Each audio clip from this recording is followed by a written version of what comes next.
Qui veut un bon mariage prépare un bon divorce. M'a souvent dit mon associé, à qui je fais un coucou, mais qui la première fois quand il nous a réunis et nous a dit ça, on était tous dubitatifs en disant comment ça? Mais déjà le corollaire avec le mariage, comment tu peux vouloir te marier et préparer déjà un divorce?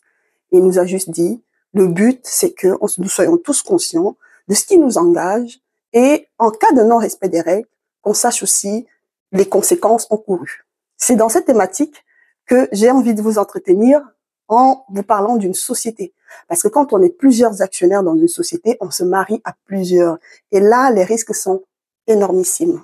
Je vous présenterai les avantages rapidement, puisque quand tout se passe bien, on n'a pas souvent généralement grand-chose à dire, mais quand tout se passe mal, et oui, la machine peut rapidement s'enrayer. Alors aujourd'hui, nous allons aborder la thématique du mariage à plusieurs dans une entreprise, l'actionnariat à plusieurs, pour utiliser les termes techniques. Alors, c'est quoi un associé? Un associé, c'est le parent d'une société. C'est quelqu'un qui prend un risque de créer une société. Donc, on se met à plusieurs, on décide de créer une société. Donc, quand il n'y a pas de problème, tout va bien. Donc, même s'il y a des lacunes au niveau de la gestion, mais bon, tout va bien. Donc, on va pas se plaindre quand tout va bien. En revanche, c'est même le cœur de notre sujet, c'est quand rien ne va. Rien ne va, pourquoi? Parce que lors de la création de la société, on a certes défini les rôles de manière générale, mais on n'est pas allé au cœur du réacteur pour se dire, en cas de conflit, comment on va réagir. Donc, ce qui corrobore la phrase de mon associé, c'est-à-dire, dans un mariage, on ne voit que